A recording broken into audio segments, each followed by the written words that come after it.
Hey folks, thanks for joining. Just want to do a quick sound check. See if you can hear and you can see the screen. If you can just go to the questions box and say, hey Nick, we can hear you. So we get some quick participation there.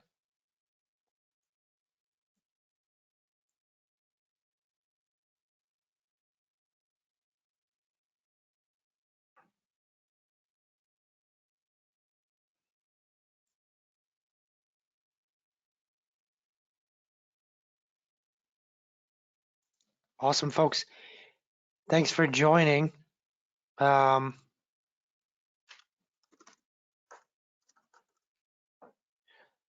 going to get started in just a few moments here. It's 2 o'clock. We know that people usually take a few extra minutes to log in to GoToWebinar. So in the meanwhile, while people are joining, just curious if this is a first exclusive webinar for anyone. If it is, then we have a little bit of a tradition. Just go to the questions box and introduce yourself.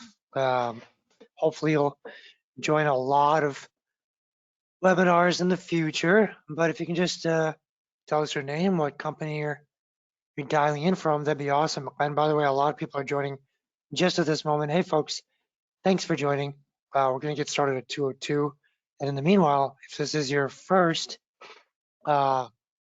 exclusive webinar, then please introduce yourself. Let's see who the first brave person will be here. Got Jeremy from Live Music Tutor. Hey, Jeremy. How are you?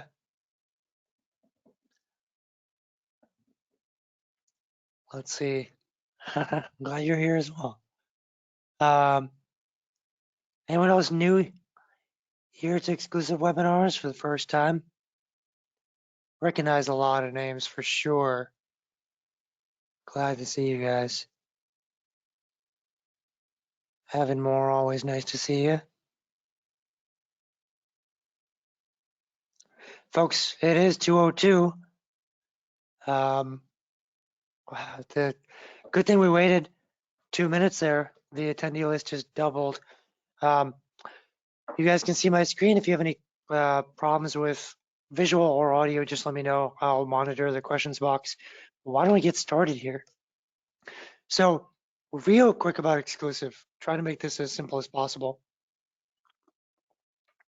Typically focus on businesses that are looking to grow, right? They're either a disruptive business, a challenger, or a major business trying to find their way into e-com. Either way, we're trying to help e-com and online retail businesses grow as fast as possible, performance-wise.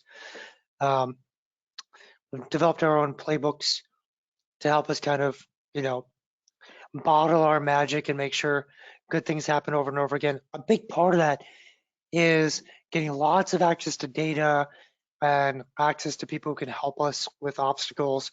So our partner ecosystem is really quite important to us. On the Google side, specifically that we're going to talk about today, it's a great backstory. In 2009, we reached out to Google and said, hey, you guys should really work with agencies. Wouldn't that be nice? And they said, yes, let's bring some people in.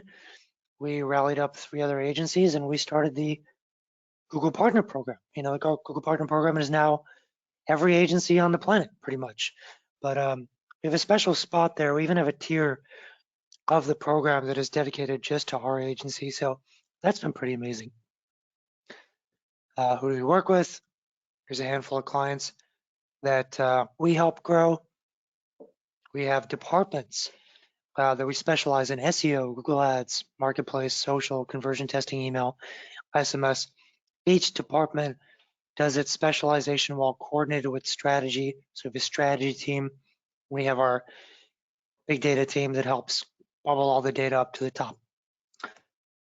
But we are a performance agency. So a lot of what we're going to talk about today is just how do you make some tweaks to Google Ads before Thanksgiving that will actually give you some momentum, revenue or ROAS, or scale. Here's some wins. Just give you a sense of what we kind of obsess over. We love using lots of data. So we had to build what didn't exist to make sure we could do a little bit more with that data obsession. So great thing about exclusive is that we work with these partners. We get Google Ads, Bing Ads, Google Analytics, Facebook, the back end of your store, your Amazon data, all into one system. And by having it in one system, we can collate, we can filter data down to what is important and get these intelligence dashboards in front of our fingertips. And if some of that data is supposed to be workflowed, actually acted upon, it goes into workflow reports. If that report's supposed to go to an individual, it goes to that individual. And of course, if that's not just a suggestion, but it's an alert, budgets are being overspent or ROAS is not going to be hit in the next 20 days and you're 10 days into a 30-day target, that's where it becomes an alert or notification. Really powerful stuff, super helpful. We'll get into some of that, but we really wanted to focus in this presentation on what you can do. We're going to go through like easy things to do, somewhat harder things to do, and then things you need to be an absolute expert to do. My name is Nick Rajpal. I'm the VP of Marketing Sciences. I joined Exclusive in 2008, and as part of the E team, my role was to take us from a project-based business to a solutions-based. So we did design and SEO projects, and I launched our SEO program. Something that we could stick with clients for years and years. Same thing with Google Ads, Google Shopping, Amazon, conversion testing, email. I helped develop our strategy team, did the hiring and built the tools, and it's a lot of fun. And from 6 employees, now it's over 200. It's been fantastic. But I'm going to walk you guys through some changes today. So we thought, how can we make this really relevant and interesting? So, people come to us and they want a second look at what they're doing in Google Ads or Amazon or Facebook, whatever it is. And we've developed a approach to looking deep into a Google Ads account. And over the years, I started to realize we can't have like this templated tool, like an Excel tool or something like that. We actually need to treat each business differently, because what we find as problems, what we want to suggest as strategies are so vastly different. So what we did for this webinar is really cool. We went through a bunch of audits from 2021 and just started to list a lot of the common findings over and over and over again that probably overlap with what you would have as problems in your Google Ads itself. So that's how we're going to approach this. We thought, why don't we organize this, make it really simple? Some of the changes are settings changes. Every setting change is easy. I'll define easy. And then there's build outs, things you actually need to work on. And those aren't always easy. In fact, we've gone through and all the suggestions we're going to make today, we've either said it's easy, like you could sit down for 2-3 hours if you know Google Ads fairly well and do all the easy stuff in a quick sitting and way ahead of Black Friday, right? Medium, it might require some effort. It might even be easy. Most people don't understand how to do it, but you're gonna have to sit down and plan and execute. It's not the easiest. It's a little bit of effort. The hard stuff requires some mastery of Google Ads. Like you can't just come off the street and be like, okay, I've done a little bit of Google Ads, I can figure this thing out. Now, it probably takes a little bit of work to build some competence that will allow you to do something in the hard category. But we're going to keep the hard category to very few things. Most of what we're going to cover is easy, a lot of setting stuff. So folks, you'll get a PDF copy of this. But if you want to try to take notes, please do. Ask questions in the question box as they come up. So if the easy portion has some duh moments, it's because it's the easy part, right? So first of all, we keep finding last click in the conversion settings. in accounts that we audit. So like someone comes to us, they've been working with an agency for a couple of years. We check out the conversion tracking first, and in the attribution model, it's last click. Last click is basically being sunset by Google because it was their default. It has led to a lot of bad decisions. I don't think most people even understand what bad decisions are coming out of it. So I want to illustrate why last click is such a bad thing. So imagine you make a $100 sale, and the sale came from first having a Google Shopping ad for a generic term, and someone found your ad. They clicked. They came to the website. They liked what they saw, but they didn't buy. Later, they searched again a couple days later, and they saw another ad of yours, search ad. They clicked, and now they know your brand. They like your brand. They like the website. They're gonna come back. So when they come back, they type in your brand name. Your brand ad shows up. You make the sale. One ad did the introduction. Another ad nurtured someone's interest, and the brand ad took credit. In a last click approach, the last click gets all the revenue credit, right? So it actually gets all the credit. Later on, when you try to resolve all this data and you look at your Google Shopping ad, where you spent a ton of money, but through last click, you didn't get any credit for it, you'll say, "Why didn't make any money?" What are you going to do? You're going to bid down. You're going to bid down your search ad as well. And you're going to want to bid up your brand ad, but how? And if all this is done through automation and you have last click, then the automation is also bidding down, bidding down. So easy thing to do is just use positions-based. Positions-based is simple formula. 40% of credit goes to the first click, 40 to the last, 20% to anything else. At least your decisions on bid up, bid down, stay, whatever it is, will be informed in a more meaningful way. Now, there's kind of a whole group of attribution models, and data-driven is proving to be the one that leads to the most growth. So if you want to have an attribution model where when you look back at your campaigns, you see how much revenue was generated, and you use that as an indicator of where to place more investment, the data-driven approach is going to guide you the best towards the most growth. Now, in that conversion tracking, we still see that there's a combination sometimes, or even a diversion of settings. When you look at your Google Ads conversion tracking, you want to look at the source of the tracking.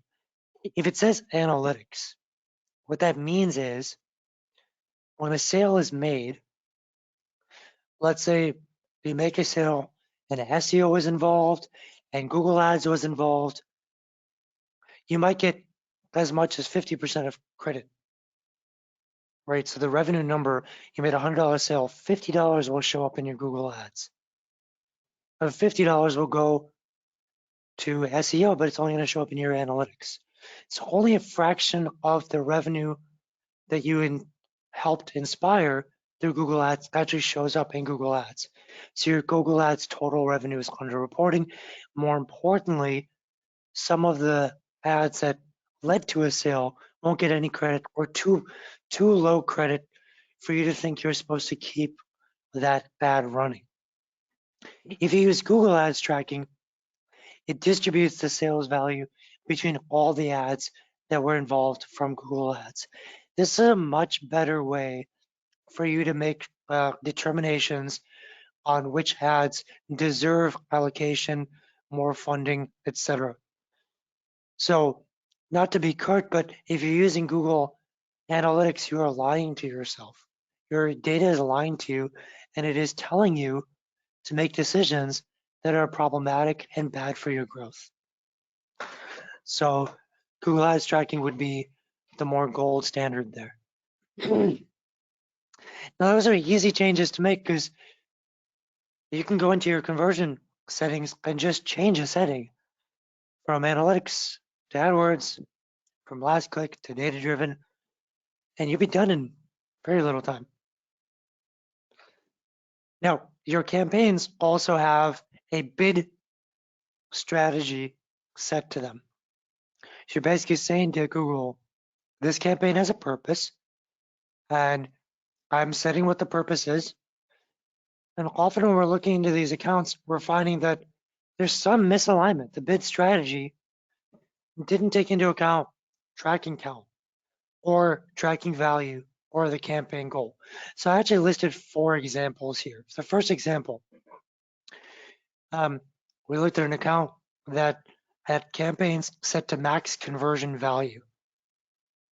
Okay, but it was for lead gen. And every lead was entered as like $500. Like a lead is worth $500. Well, then you shouldn't be using max conversion value, which is looking for the highest conversion value opportunities, because all the conversion values have been pre-populated as one value. It doesn't go anywhere. So any lead gen account or campaign that is using conversion value is actually wrong. We saw another account where they were using target cost per acquisition. The problem was they were counting 2 conversions per conversion. So that happens in many different ways. You could have analytics and AdWords tracking both counting at the same time. That's a way to double count. Or in some cases, what we see is people are tracking form fill as a conversion and then sale as a conversion, or completed cart plus the value of the sale, both as conversions. Either way, there's more acquisitions counted than actually happened. Therefore, the cost per acquisition is miscalculated. It's off by 2x. So when you set a target CPA, bid optimization strategy, and you're double counting, all the math is off. Setting a TROAS for a brand campaign. Okay, when you have a brand campaign, you want to maximize impression share. You want to control your visibility for your own brand keyword as much as possible. If you set it to a TROAS, you're basically telling Google, if I can't achieve this return on ad spend, go ahead and pull back. If you pull back, your competitors, your resellers will show up in your space instead and steal the most ready to buy traffic possible. And in other accounts, we see people only using manual CPC.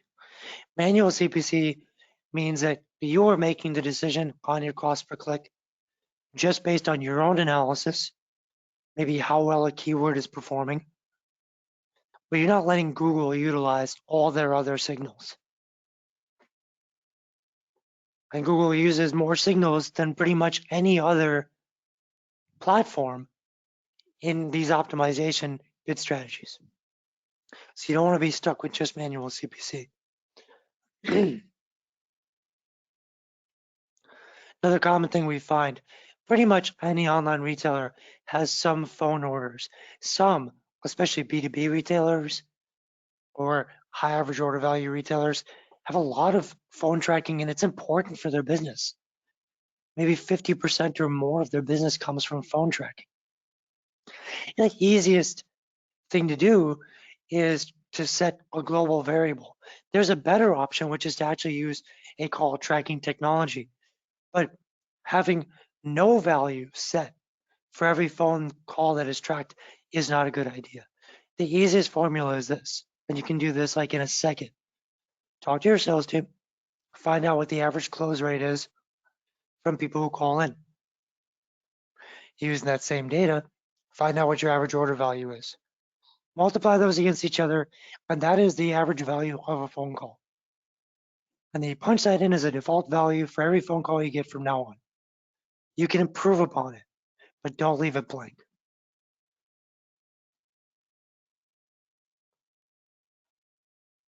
Okay, this is no longer a setting, but it's a build out. Okay, it's still in the easy category. We're going to talk about build out stuff now. So it's not just little things you can tweak by just drop downs and whatnot. You actually need to go in and say, I'm deliberately going to build something. But these are easy things to do and they don't take a lot of time. So in virtually every account that we look at, we can find what can only be described as lazy optimization, right? There's campaigns that include lots of products, and in those product categories, some products are doing really well, some products are not doing so well. And you can start to see very clearly some of those products require more spend, some should require less spend and almost be closed off a little bit. So the action here is that you take your high return on ad spend products and move them out of a more global all products campaign into their own campaigns. If you have the time, you'd want to do search query funneling.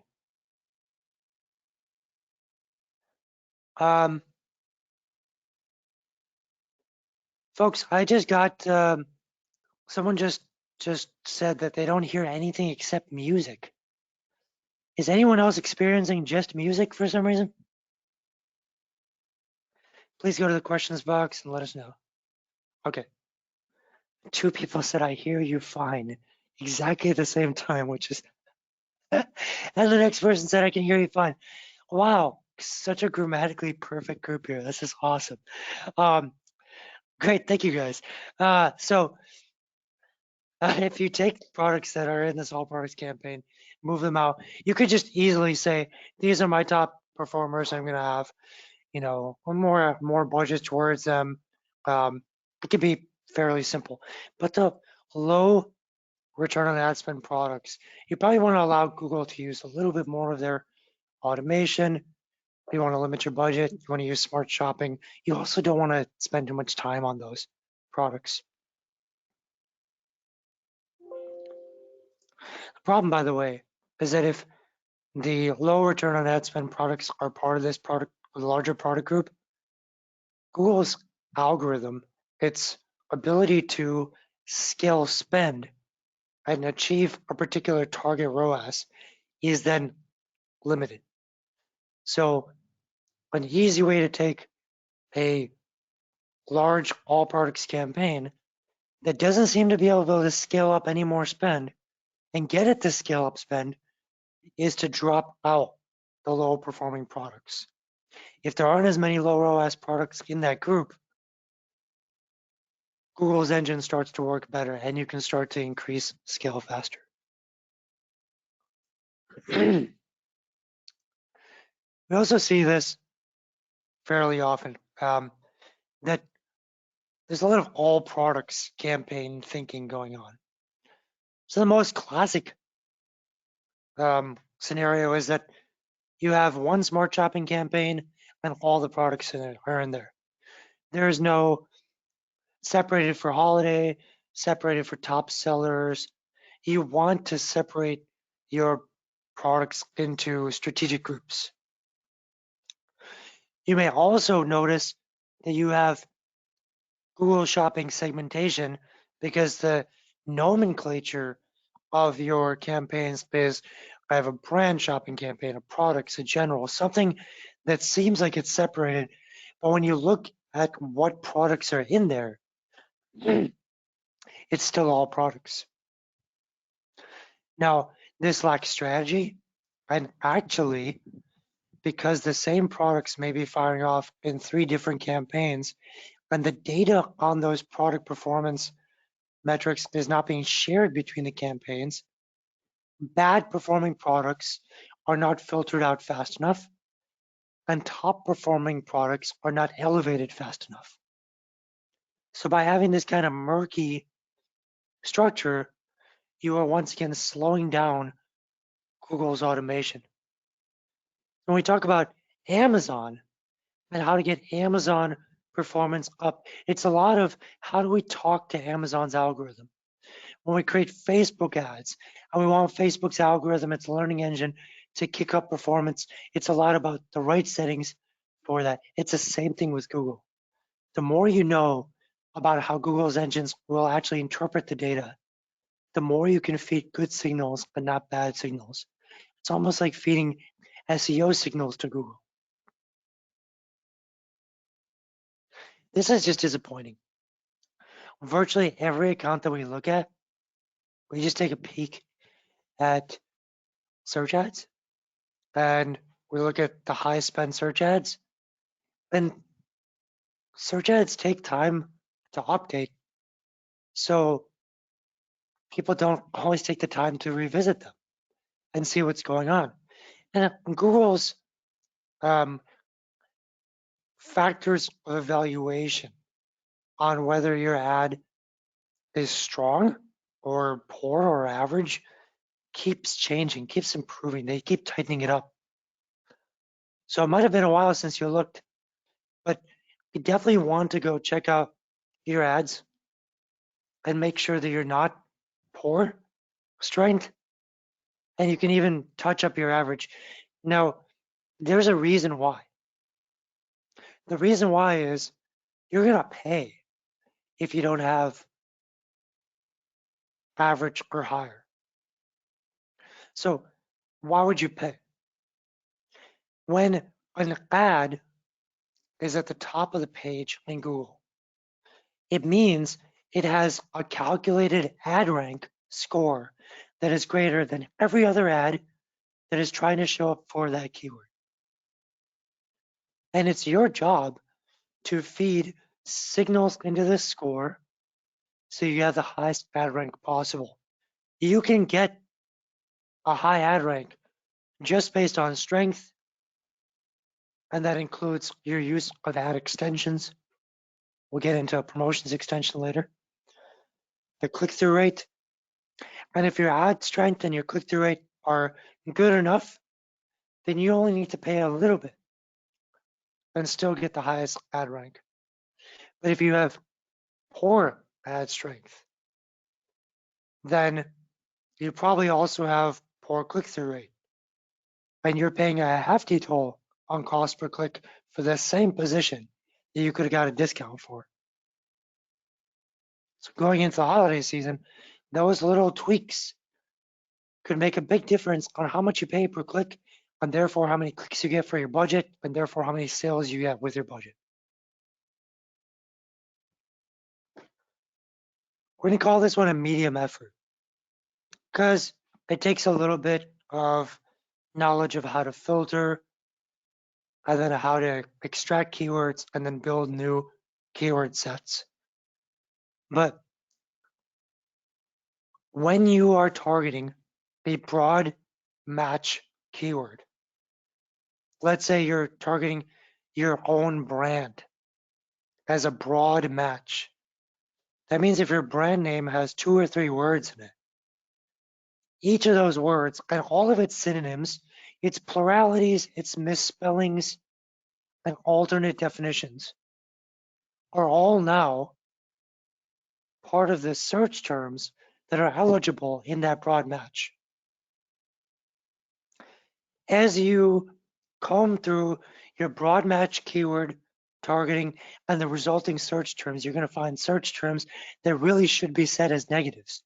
I never intended to show up for that keyword. Negative. Never happens again. But if you really like some of the keywords and they're performing well, and you can see the data pretty easily in the search terms report, then you want to set those as exact. You want to show up for those keywords more often than any other ones in the broad match spectrum. And when you do that, you can typically gain a better position for a lower cost just because you did that. Even if you just do this once a year, you're at least doing some catch up. But you should be doing this once a month, once every 2 months. Great preparatory work before the holidays.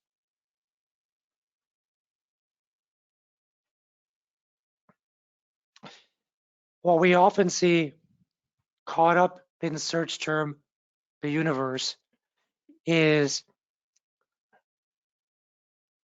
that an account will have some campaign that may be targeting categorical phrases right? So, well, a categorical phrase that has no branding attached to it.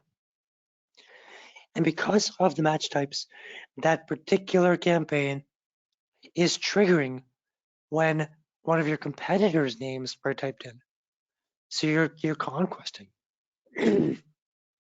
You are showing your ad for a competitor's term and getting the click and potentially making a sale. That's good. That's really good. But the performance of those keywords might not be that great. And the point is, who cares? Who cares if the performance of a conquesting ad is not great? Even if you break even, but you stole a sale from a competitor, that's good enough. So build with purpose. Your brand campaigns that are representing and defending your own brand name should have no return on ad spend target at all. You're there to protect your brand because you've invested millions of dollars for that moment that someone types in your brand, and you are not going to allow someone to steal that sale. Your discovery terms, where someone doesn't know what brand they want to buy from, those ones can have return on ad spend goals. You want to scale that as much as you possibly can. When someone types in a competitor's name, if you can steal a sale and break even, do it. Set different ROAS targets, but you can only achieve that by having deliberately separated campaign structure. Now, this idea, this targeting audiences by brand, conquesting, and discovery, also known as ABCD, is actually something that Amazon came up with. Amazon encouraged it. They knew that the future in Amazon was giving power to challenger brands and disruptive brands who want to go toe-to-toe and steal as much share from the dinosaurs in the market as possible. So they encourage these conquesting strategies. And you have to do this in Google Ads as well, especially if you're a challenger brand or if you're not number one in your space. YouTube. I'm gonna make it easy. If you don't have YouTube ads right now, you should have YouTube ads live before Black Friday. Do you make money on YouTube ads? Well, in Q2 of 2020, we looked at year-over-year performance for our clients' YouTube accounts. We'd increased ad spend in that quarter versus 1 year prior by under 200%. The revenue generated from YouTube increased by over 1,000%. So there is shopping activity. There are resulting sales that are coming from YouTube. But it's fairly easy to get started. Some things to think about. You can use in-market audiences and find out the proclivity of particular in-market audiences towards people who will buy from you. So I'll repeat that in a different way of saying it. There's a tool in Google Ads that tells you we have categorized people into lifestyles. And we can already tell you based on our data what lifestyles are more prone to buy from you based on your customers and what lifestyles we attract them. And you can then use that information on those in-market audiences to say, well, I want to target those individuals more. Actually, I want to target them with YouTube. You can target them. You can target specific channels that are influential in your market. You can target specific videos that are influential in your market, and you can start to run your videos to those markets, to those channels, to those videos. And we recommend that you use video action campaigns. It's a real simple format. It's not meant to be complex. It is meant to be robust in its engagement from a user's perspective when someone actually is engaging with your video, but not hard to create. The cool thing about this is you put a call to action, a headline, You can even plug in your product feed. So your products are showing up and people can click to go buy on your website. It's so engaging. And all you need to have is some video asset inside there. It's fairly straightforward. It'll be the easiest YouTube ad you've ever created. And it should be a high performer in this coming year.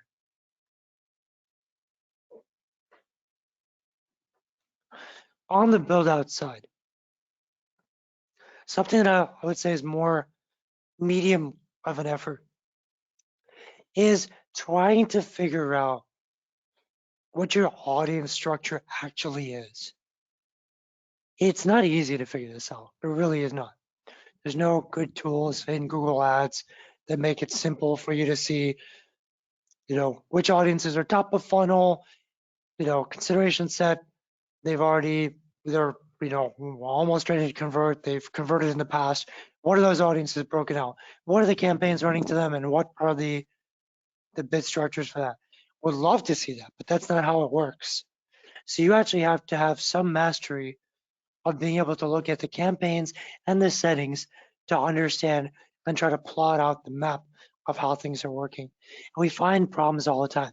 Actually, one of the more common things is just no one has set up any audiences as well at all.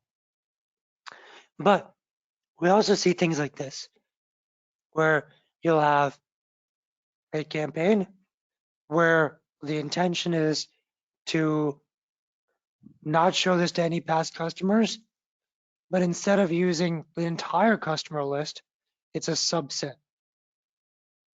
So we see this on Facebook very often, we see this in Google very often, that the intended exclusion list is an incomplete list.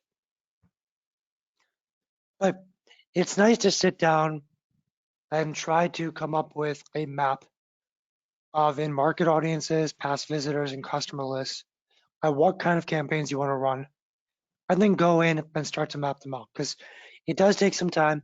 You need to know Google a little bit, but you're going to either compete against your best competitors in your market who are doing these things, or you're going to get the first click when they do, and they're going to stick with the customer until the customer buys.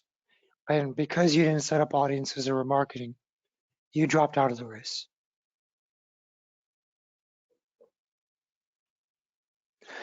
Discovery ads are now a couple of years in, but discovery ads allow you to take in-market audiences or past customers, past visitors, and start to build your brand with them by sharing brand assets, just like you would in Facebook.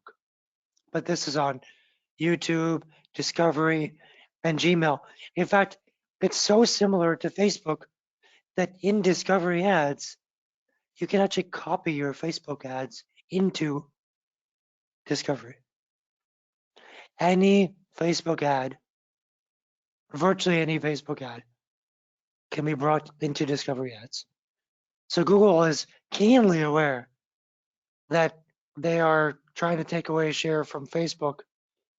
And sometimes Facebook's in the news and is having some troubles, and you wanna explore some backup strategies. It's a good time to do that. Last thing before we get to the hard stuff is promotion extension. Finally, Google made it easy to just set up promotions based on the most common calendar days. So in promotion extension, you can choose what days you want to set up promotions and set those promotions, and you're going to get a beautiful extension that shows up with your search ads that is actually pretty large font with like a flag. It's going to catch people's eyes. And in the noise of all the ads showing up on Google Ads, you're going to stand out. So this is not the same as just putting 15% off in your search ad. It is something that is making your search ad stand out. All right, when you get to the hard stuff. Before I get to this, real quick, if you guys can go to the questions box, How is this pace? Is this good? Is this helpful so far? Has anyone learned anything that they would want to use yet in their Google Ads? All right, so very helpful. Right, very cool. Super helpful, learning a lot. Yes, this is an awesome presentation. Thank you guys. This is so nice. All right, so the hard stuff. Well, you may not be surprised that the hard stuff is stuff that we obsess over. We build tools and data science oriented functionalities and capabilities. You can do all these things. You can. We just do it super simply. It's like if someone came on board as a client, we could have this stuff done like in a week. But you could do it yourself. You just need to think through the logic. Okay. So the first is redefining your distribution. So a lot of accounts that we look at, they are only focusing on when people type in their own brand search. We'd say that that is convert. You're targeting that, and you hope that from that point you make sales. Maybe you have no audiences. That would mean that you have no retention strategy. If you don't target any non-brand category terms, then you have no consideration set or engagement strategy. And if you are not targeting in-market audiences with display ads and YouTube, trying to generate a buzz before someone even searches, then you don't have a discovery or awareness strategy. What's cool is we can look at any account during our Google Ads audit and actually figure out the current distribution of spend for these 4 categories and the current distribution of revenue for these 4 categories, and then recommend what the shape actually should be. You're currently a diamond. It's all about your brand, but you really should be an hourglass. So an hourglass, I'll give you an example of that. Hourglass is great for like a fashion brand that people don't know very well. Okay, think about that. People don't know your brand very well. If someone types in jeans and you show up for jeans, you've made no impression on them.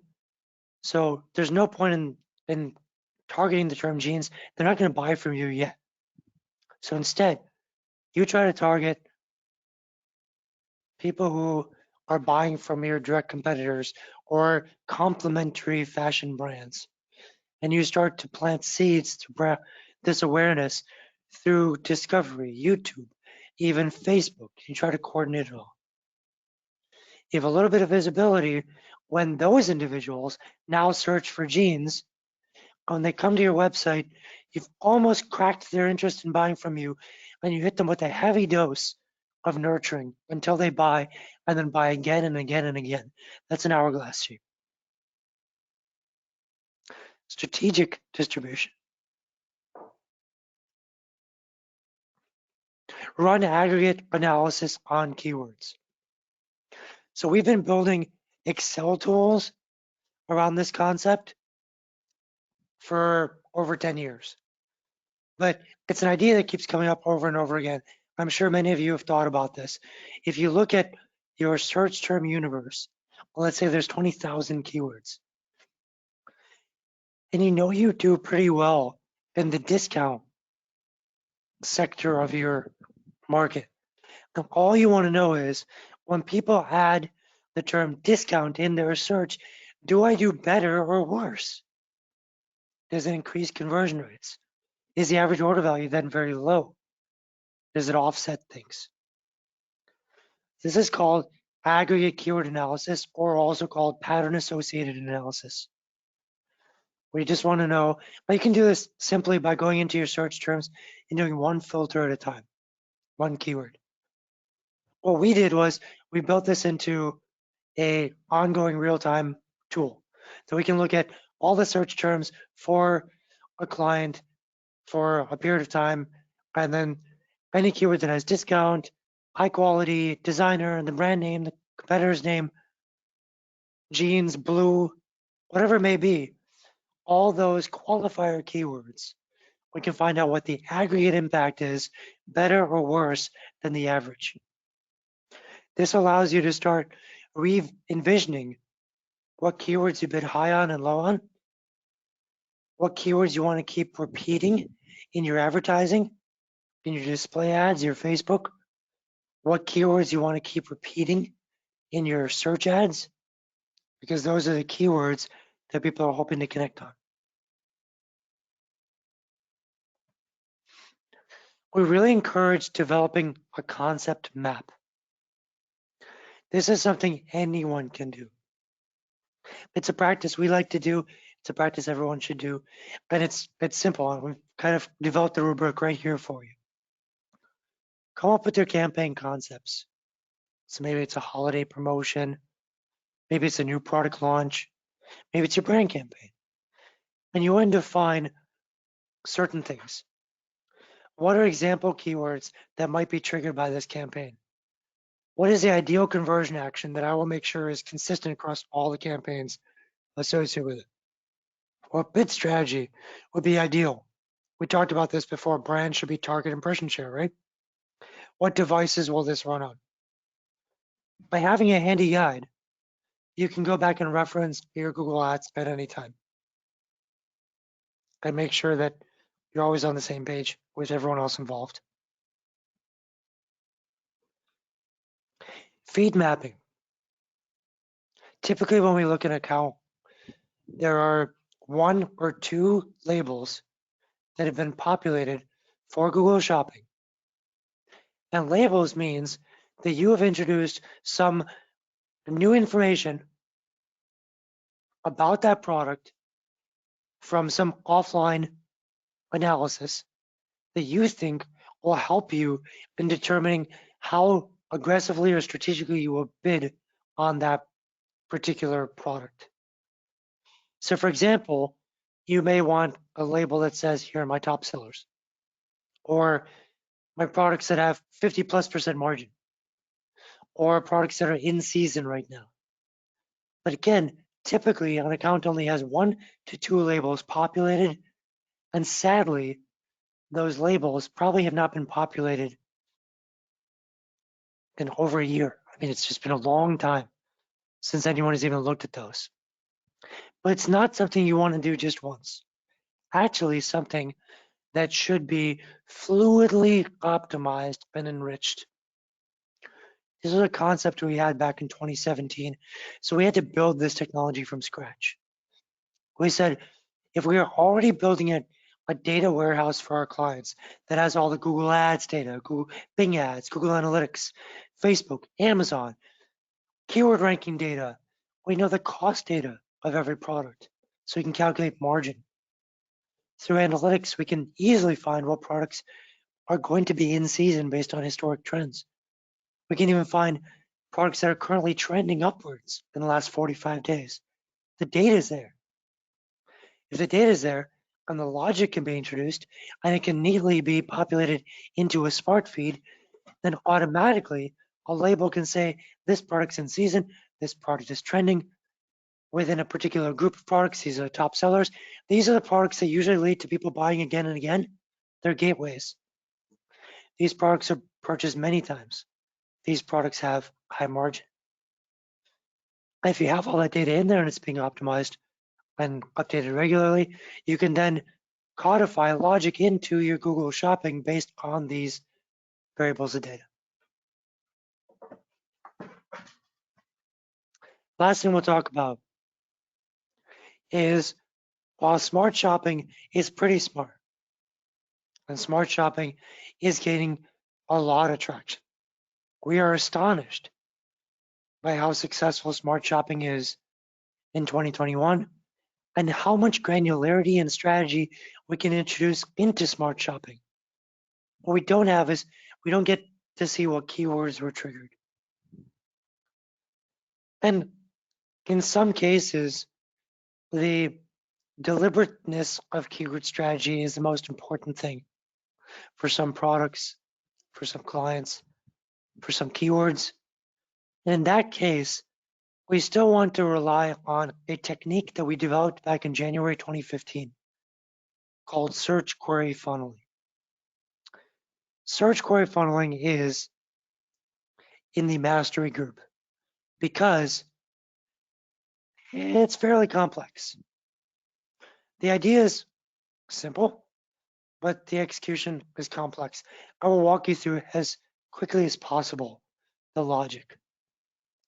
You have a product, and that product is entered in through the merchant feed.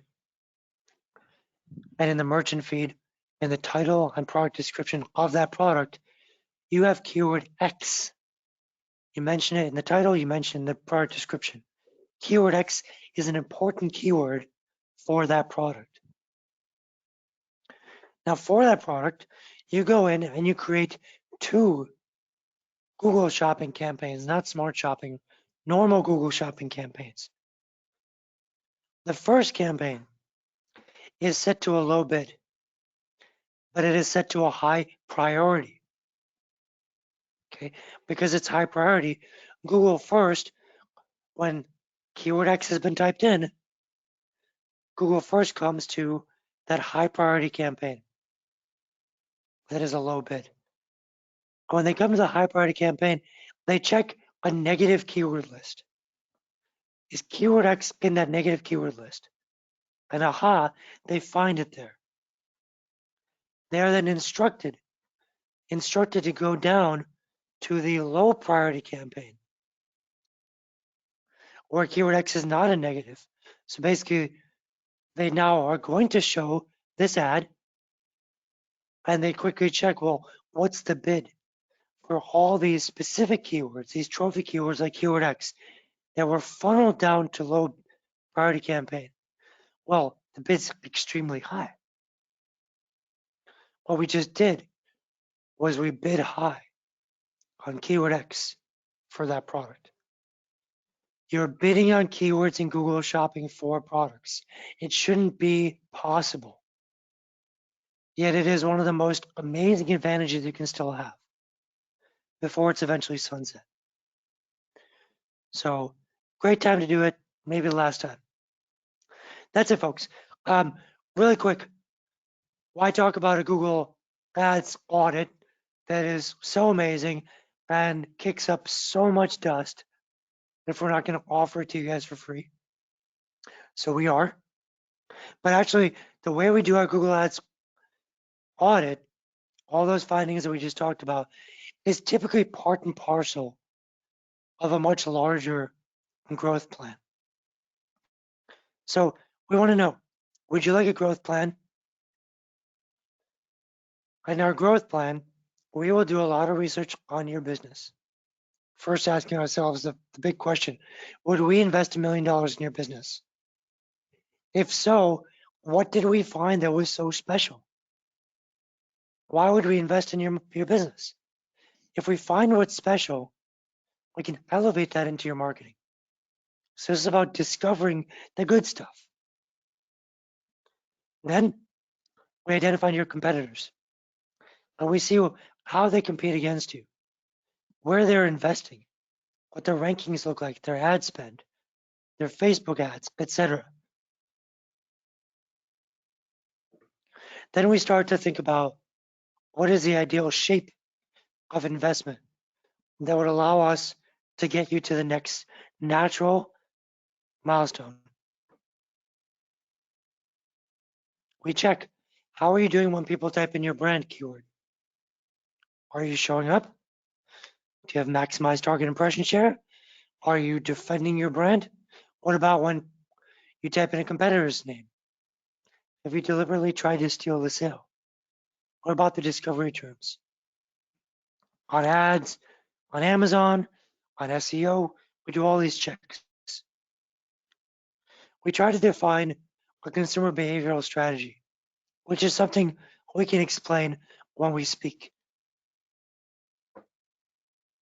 We have tools to analyze what your competitor's Facebook approach is, what your competitor's email approaches are,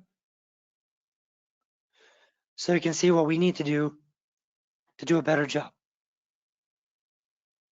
And then we give you guys a proposal. This is what needs to be done to grow your business. Here are the channels involved. Here's pricing. We can do it. We can coach your in-house team. Here's a demo of our reporting. And we just want to know who's interested. And then we'll go to questions. So would you like a free growth plan? If you have at least 5K per month of ad spend, I mean, we could set that much higher, but I think 5 is good enough. We want to get involved. We want to start talking to you. You're only spending 5K, you probably should be spending more. So you want a growth plan plus Google Ads, or you just want a growth plan, that's a yes. Maybe you just need some more info. Maybe, but the timing isn't perfect because it's holiday. Figure out something on time. Or please, if it's a no, let us know it's a no. No big deal. Rather know ahead of time. It's better to know it's a no than not know it's a no. And with that, we will. Karan asked us if there's any cost to do the analysis. Nope. This is equally helpful to us to try to figure out if we should be a good partner or not. So I'm going to close this out in 3, 2, 1. Thank you, folks. And just like that, let's go to questions. If there are any questions.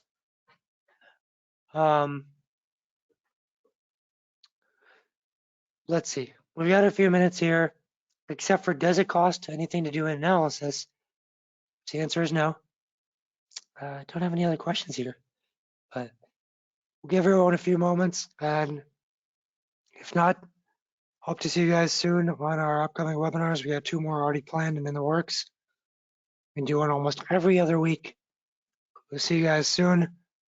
Oh, what type of insights do you provide on competitors? So in the growth plan itself, the more empirical growth plan, we study what the differences are in X factors. So like what a competitor seems to do better than you, how your products are different, or your shopping experience. We study what each of your competitors' Google Ads spend and strategy and keyword targeting looks like, what the SEO overlap looks like between you and your competitors. We look at what their Facebook advertising looks like and what the strategy seems to be, what seems to work well, what doesn't, what we can kind of take cues on, as well as email. And when we look into your Google Ads account, we then start to look at your conquesting strategies against those competitors, as well as auction insights competition.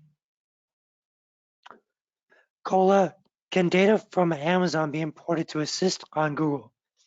Absolutely. Actually, it's a part of our technology that we had built for that purpose. So we can see what keywords are on Amazon that should be targeted on Google. Amazon's automated campaigns have a lot of data, but if you don't have an OPA structure in Amazon, which means only one product in each ad, then you won't have a keyword to product data set. That's a problem with Amazon that you need to overcome with the perfect structure. But if you have that, then you will have keyword to product data you can utilize. And the only filter to apply after that is some of the keywords on Amazon would not be shopping keywords on Google. Every keyword on Amazon is a shopping keyword. Not every keyword typed into Google is a shopping keyword. Cool. Any other questions, guys? Then I think we're stopping on time, 2 minutes early, started 2 minutes after.